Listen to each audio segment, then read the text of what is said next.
नमस्कार, पेश आज का न्यूज पॉइंट में विज्ञान प्रकाश। प्रधानमंत्री पर निशाना साध रही है आम आदमी पार्टी। सीधा निशाना साध रही है आम आदमी पार्टी। साल की शुरुआत में पठानकोट एयरबेस पर आतंकी हमला हुआ था, जिसको लेकर इस बात के पुख्ता सबूत थे कि आतंकी सीमा पार से आए थे और न सिर्फ हमले की पूरी साजिश पाकिस्तान की जमीन पर रची गई, बल्कि हमले के दौरान आतंकी अपने हैंडलर से लगातार संपर्क में भी रहे। इसमें जो नाम आए उनके जैश के सरगना मसूद अजहर और उसके रौफ असगर से शामिल होने की बात कही गई। मामले की जांच कर रही एनआईए इन दोनों की आवाजों के नमूने भी चाहती है। इसी बीच पिछले हफ्ते इस हमले की जांच के लिए पाकिस्तान से एक संयुक्त जांच दल JIT भारत आया, जिसमें ISI सहित कई दूसरी एजेंसियों के अफसर शामिल थे। ये दल ने पठानकोट के अलावा आसपास की दूसरी जगहों का भी दौरा किया, गवाहों से पूछताछ की और हमले से जुड़े सबूत देखे। लेकिन इससे पहले कि पाकिस्तान या जांच दल अपनी तरफ से कोई औपचारिक बयान जारी करता, पाकिस्तान की मीडिया ने रिपोर्ट लीक होने का दावा करते हुए JIT के मुताबिक पठानकोट हमले का सारा नाटक खुद भारत ने रचा था, ऐसा कह दिया। इसने मौका दिया आम आदमी पार्टी को प्राइम मिनिस्टर नरेंद्र मोदी पर सीधा अटैक करने का, सीधा प्रहार करने का। भारत आकर पठानकोट हमले की जांच करने के बाद लौटी पाकिस्तान की JIT ने पठानकोट हमले को भारत का ड्रामा करार दिया है। पाकिस्तान के एक अखबार पाकिस्तान टुडे में इस रिपोर्ट के लीक होने की खबर को भारतीय एजेंसियां बहुत सावधानी से देख रही हैं। फिलहाल ये साफ है कि दोनों जांच एजेंसियों का रुख एक दूसरे से अलग है। भारत का दावा है कि सीमा पार से घुसपैठ कर हमला किया गया, जबकि पाकिस्तान कह रहा है कि सीमा की सुरक्षा देखते हुए घुसपैठ मुमकिन नहीं है।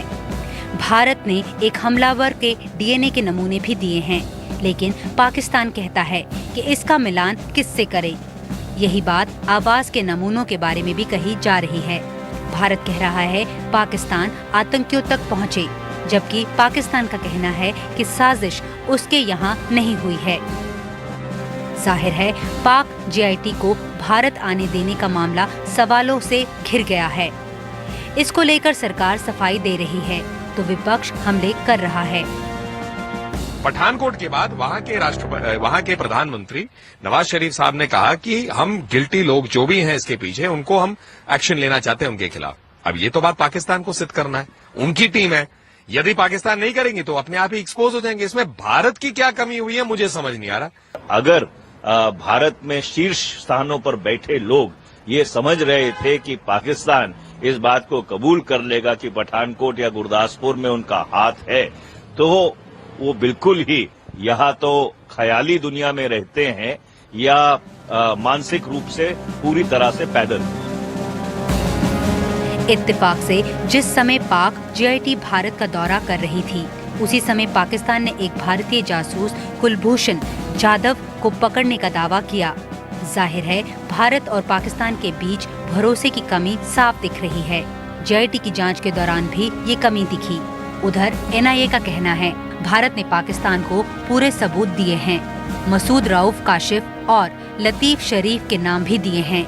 ये पेशकश भी की थी कि जांच टीम मारे गए आतंकियों के शव देख ले, लेकिन पाकिस्तान टीम ने इनकार कर दिया। अब भारत अपनी जांच को और पुख्तगी देने के लिए दुनिया की बेहतरीन जांच लैब की मदद ले रहा है। ये साफ है कि ये रस्साकशी देर तक चलती रहेगी। भारत को इस बात का यकीन हो चला है कि पठानकोट हमले को लेकर जो भी सबूत उसने पाकिस्तान को दिए हैं, पाकिस्तान उन पर तवज्जो नहीं देने वाला है। यही वजह है कि अब भारत अमेरिका और FBI की मदद मांग रहा है, ताकि वो कॉल्स ट्रेस किए जा सकें जो तब हुई थी जब पठानकोट में हमला हो रहा था, और वो कॉल्स पाकिस्तान से हुई थी। नई दिल्ली से कैमरा पर्सन तुलसी के साथ नीता शर्मा, NDTV इंडिया के लिए। तो आप लोग लगातार अपना फीडबैक मुझे भेजते रहिएगा। अब ट्विटर के जरिए भी आपका फीडबैक मुझे लगातार मिल रहा है। इन सबके बीच कपिल शर्मा क्या कह रहे हैं जो आम आदमी पार्टी के मंत्री हैं कपिल शर्मा ट्विटर पर। अब देखिए कि इससे पहले कोई आधिकारिक प्रतिक्रिया आती, दिल्ली सरकार के मंत्री कपिल शर्मा ने कहा, क्या पीएम के तौर पर हमारे पास एक आईएसआई एजेंट है? जिस तरह पीएम भारत विरोधी ताकतों के सामने आत्मसमर्पण कर रहे हैं, ये काफी गंभीर है। तो ये कपिल शर्मा ने ट्वीट किया जैसे ही ये खबर जो है आईएसआई की रिपोर्ट पर भाजपा चुप क्यों है, नवाज और मोदी के बीच क्या समझौता हुआ, हमें बताएं। मोदी देश से माफी मांगे, उन्हें बयान देना चाहिए। तो जैसे ये खबर मीडिया में आई, दिल्ली के मुख्यमंत्री अरविंद केजरीवाल ने कहा कि प्रधानमंत्री मोदी को देश से माफी मांगनी चाहिए। आईएसआई ने तो उससे भी ज्यादा बढ़ के कह दिया कि भारत ने हमला अपने ऊपर खुद ही कराया था। तो हमें लगता है कि भारत माता के साथ बहुत बड़ा धोखा हुआ है। इतना बड़ा धोखा आज तक कभी नहीं हुआ है। प्रधानमंत्री जी को देश के सामने माफी मांगनी चाहिए। तो पाकिस्तान का जो अखबार है पाकिस्तान टुडे ने जेआईटी की जिस लीक हुई रिपोर्ट का हवाला दिया है, उसके तथ्य चौंकाने वाले। उस अखबार के हिसाब से जिसके मुताबिक रिपोर्ट में पठानकोट हमले को भारत का ड्रामा बताया गया है और कहा गया है कि यह पाकिस्तान को बदनाम करने की साजिश थी। यह भी कहा गया है कि भारत ने जांच टीम के साथ सहयोग भी नहीं किया। मीडिया के मुताबिक यह रिपोर्ट जल्दी ही पाकिस्तान के प्रधानमंत्री नवाज शरीफ को सौंपी जानी है। मेरे साथ संजय सिंह साहब मौजूद हैं जो कि आम आदमी पार्टी को रिप्रेजेंट करते हैं, और मेरे साथ मौजूद हैं इस वक्त लेफ्टिनेंट जनरल राज कादियान, एक सिक्योरिटी एक्सपर्ट है। संजय सिंह जी, आप प्राइम मिनिस्टर पर, आपके एक मिनिस्टर ये कह रहे हैं कि वो आईएसआई एजेंट हैं। एक इलेक्टेड प्रधानमंत्री, 282 लोकसभा सीट जीतने वाला प्रधानमंत्री को आप आईएसआई एजेंट कह रहे? क्या ये लूज पॉलिटिकल टॉक नहीं है? हल्के में की जा रही सियासी भाषा नहीं है? अभिज्ञान, पहले इस पूरी जांच के ऊपर थोड़ी बात कह ले, उसके बाद मैं इस बात का भी जवाब दूंगा। बोलिए। देखिए, आईएसआई से जांच कराना, हाँ, ये अपने आप में ही अंतरराष्ट्रीय मंचों पर जो हम बार बार चिल्ला चिल्ला के कहते रहे, मुंबई हमले के बाद, संसद हमले के बाद, कश्मीर में जो सीमा का उल्लंघन होता है, ऐसे मौकों पर जब आतंकवादी घटनाएं होती हैं, ऐसे मौकों पे हम बार बार ये कहते रहे कि भारत में आईएसआई आतंकवाद फैला रहा है, आतंकवादी घटनाओं को अंजाम दे रहा है। ये आप कोई नई बात नहीं कह रहे, तो बहुत सालों से सबको पता है कि एक मिनट संजय सिंह जी, ये बहुत सालों से सबको पता है कि पाकिस्तान का एक हिस्सा भारत के खिलाफ गतिविधियों में शामिल है, जिसको आईएसआई की बैकिंग मिलती है। ये दुनिया का जग जाहिर फैक्ट है, तो ये कोई नई बात कतई आप लोग नहीं बता रहे हैं। मैं वही तो कह रहा हूं। हाँ, एकदम पुरानी ही बात मैं बता रहा हूं, उसी को दोहरा रहा हूं। और पठानकोट से संबंधित बात यह है कि एनआईए ने अभिज्ञान जी जो प्रारंभिक जांच की, उसमें भी कहा पाकिस्तान का हाथ है, आईएसआई का हाथ है, जैसे मोहम्मद का हाथ है। तो आप भारत की टीम को जहां कत्ल हुआ, जहां पे जवानों की शहादत हुई, हमारी टीम को पाकिस्तान जाना चाहिए या पाकिस्तान की टीम को भारत आना चाहिए? और आईएसआई जैसी संस्था को आप अगर बुला के जांच कराएंगे तो अपने आप में ही विदेश नीति के मामले में ये हमारी बहुत बड़ी फेलियर है। दूसरी बात, आपने भाषा की कहा। निश्चित रूप से भाषा की बात अगर आप करेंगे, हमारे आदरणीय मर्यादित प्रधानमंत्री नरेंद्र मोदी जी ने केजरीवाल को नक्सलवादी कहा था, केजरीवाल को पाकिस्तान का एजेंट कहा था, किसी को क्लीनर कह देते हैं, किसी को साहबजादे कह देते हैं, किसी को महारानी कह देते हैं, किसी को कहते हैं 10 सर काट के लाएंगे, बिरयानी क्यों खिलाते हो, लव लेटर क्यों लिखते हो।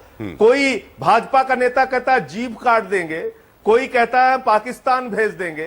तो कृपा करके, जहां तक भाषा का सवाल है, मैं समझता हूं कि गुस्से में अगर कहीं कोई इजहार किया गया है तो भाजपाइयों की भाषा से तो हमारी भाषा की तुलना कतई नहीं की जा सकती। तो आप जस्टिफाई कर रहे हैं कपिल बोलते हैं, कपिल मिश्रा का, माफ करिएगा, भाषा पे बोलते हैं, आप जस्टिफाई कर रहे हैं, आप कह रहे हैं ये कहना सही है। Do we have an ISI agent as prime minister now? Question mark. Do we have a ISI agent as prime minister now? Sanjay ji, आपको मैं एक ये उनकी समझदार सियासतदानों में उनकी गिनता प्रतिक्रिया हूं। हो सकती है। और ऐसे ही प्रतिक्रिया आदरणीय मोदी जी के तरफ से भी निकलती थी जब वो केजरीवाल को पाकिस्तान का एजेंट कहते थे। एके एंटनी देश के रक्षा मंत्री थे, उनको उन्होंने पाकिस्तान का एजेंट करार दिया था। आदरणीय मोदी जी, हमारे देश के प्रधानमंत्री जी, बहुत तो इसलिए अब आप उनको आईएसआई का एजेंट करार दें। ये बातें आपको याद रखनी। नहीं, इसलिए अब आप उनको आईएसआई का एजेंट करार दें। एकदम मैं नहीं कह रहा हूं कि इसीलिए करना चाहिए, लेकिन आज जो घटना हुई है, आज पूरे देश को झटका लगा है कि आपने अंतरराष्ट्रीय मंचों पर जो आपका लगातार स्टैंड रहा है उससे आप पीछे हटे हैं। आपको जांच करने जाना था, आपके यहां हत्या हुई थी, आपके यहां शहादत हुई थी, आपके यहां आतंकवादी घटना हुई थी। आप आतंकवाद फैलाने वालों से कह रहे हैं आतंकवाद की जांच करो, हत्या करने वालों से कह रहे हैं हत्या की जांच करो, कातिलों से कह रहे हैं कत्ल की जांच करो। ये पॉलिसी जो है भारतीय जनता पार्टी की, ये इससे देश का सर शर्म से झुका है। ठीक और है, उस अब मैं कपिल जनरल मिश्रा कादियान ने को यहां वो पर ट्वीट लाऊंगा किया और अपनी बात और उसके बाद मैं इस पर भी आऊंगा कि पाकिस्तान के मीडिया में छपने वाले एक अखबार की खबर पर क्या हम इस तरह के इंडियन पॉलिटिकल सिस्टम के रिएक्शंस के लिए तैयार हो जाए, मैं इस पॉइंट पर भी आऊंगा। वैसे आपको यह बता दूं कि जो संजय सिंह कह रहे हैं बार बार, उसके हिसाब से 2014 में माफ करिएगा, नरेंद्र मोदी ने पाकिस्तान का एजेंट कहा था अरविंद केजरीवाल को। और कादियान साहब, ये जो भाषा है आईएसआई का एजेंट, प्राइम मिनिस्टर, ये एक सिक्योरिटी एक्सपर्ट के हिसाब से कहां तक सही है? देखिए, इसमें दो बातें हैं। पहला तो हमारा पाकिस्तान के खिलाफ क्या रवैया होना चाहिए, सिर्फ एक मीडिया की रिपोर्ट पर एक मैच्योर देश को शोभा नहीं देता कि अभी हम उस पर कोई गंभीर टिप्पणी दे पाए। दूसरा, प्रजातंत्र में जो भी सत्तारूढ़ पार्टी होती है उसकी नीतियों का विरोध करना प्रजातंत्र की परंपरा है। लेकिन उसमें पर्सनल अटैक, चाहे वो कोई भी किसी के खिलाफ कहे, वो सही नहीं है मेरे हिसाब से। तो ऐसे कमेंट, चाहे वो प्रधानमंत्री के खिलाफ हो, चाहे वो मुख्यमंत्री के खिलाफ हो, या किसी भी रक्षा मंत्री के खिलाफ हो, इस वक्त आम आदमी पार्टी के मैं भी इस बात को, मैं भी कादियान साहब इस बात पर प्रश्न उठा रहा हूं कि आप 282 सीट के चुने हुए प्रधानमंत्री को क्या आपको आईएसआई एजेंट कहना चाहिए? आम आदमी पार्टी ये दलील देखिए, भाषाओं की बहस है ये। वो ये कह रही है कि प्राइम मिनिस्टर ने भी 2014 में अरविंद केजरीवाल को पाकिस्तान एजेंट कहा था। तो मेरी समझ में नहीं आ रहा है कि ये भारतीय राजनीति में कितने पाकिस्तान के एजेंट है भाई? अगर 2004 में आम आदमी के नेताओं के खिलाफ कुछ बोला गया था, वो भी गलत था, और जो अभी बोला जा रहा है वो भी गलत है। उस वक्त भी आपत्ति की गई थी, इस वक्त भी आपत्ति होनी चाहिए। वो प्रधानमंत्री हैं, देश ने उनको प्रधानमंत्री बनाया। आप उनकी नीतियों की आलोचना कर सकते हैं, वो हमारा हक है प्रजातंत्र में, लेकिन पर्सनल अटैक लगाना, उसको दुश्मन का एजेंट बताना मेरे हिसाब से सही नहीं है। ठीक है जनरल कादियान, क्या यह सही है? क्योंकि मूल बहस इस बात की कि क्या किसी जांच टीम को पठानकोट आना चाहिए था पाकिस्तान से जांच करने के लिए और हमें बताने के लिए कि हमें, यानी कि हिंदुस्तान को बताने के लिए कि क्या पाकिस्तान के लोग शामिल थे या नहीं थे? क्या ये इस तरह की किसी जांच टीम को आना चाहिए था? देखिए, पाकिस्तान की तरफ से भारत की धरती पर बहुत सारे टेररिस्ट अटैक हुए हैं। अभी तक का जो इतिहास है, पाकिस्तान ने कभी भी किसी अटैक को गंभीरता से इन्वेस्टिगेट नहीं किया था। भारत के ये इंडो पाक रिलेशन पिछले 70 साल से पेचीदा मैं एक सेकंड के लिए आपको टोक रहा हूं कि 26/11 की रिपोर्टिंग के बाद मुझे अच्छी तरह से याद है कि कितने महीने तक आप सपोर्ट और समर्थन की बात कर रहे हैं। पाकिस्तान तो 26/11 में इन्वॉल्वमेंट से भी डिनायल में रहता था, वो तो मानता ही नहीं था कि पाकिस्तान का। उसके बाद तो कितने दस्तावेज, कितनी मीटिंग्स, कितने डॉक्यूमेंट एक्सचेंज हुए, जहां से खाली ये पोजीशन चेंज हुई कि हाँ भाई, जो जिन्होंने 26/11 को एग्जीक्यूट किया उसके हैंडलर्स पाकिस्तान में बैठे थे। ठीक उसी तरह से जैसे आज पठानकोट को लेकर बहस हो रही है। नहीं, आपने ठीक कहा। मैं खुद कहता हूं कि अगर हम पाकिस्तान के इतिहास को देखते हैं तो कोई भरोसा नहीं था कि इस बार भी वो कोई अच्छे नतीजे पर हम लोग पहुंच पाएंगे। लेकिन अगर हम पाकिस्तान की जीआईटी को आने की इजाजत नहीं देते तो हम पाकिस्तान को एक रेडीमेड बहाना देते कि भाई वो तो करना चाहते थे इन्वेस्टिगेट, लेकिन भारत ने सहयोग नहीं किया। उनको यहां आने की इजाजत देने के बाद हमने कम से कम वो रास्ता उनका बंद कर दिया।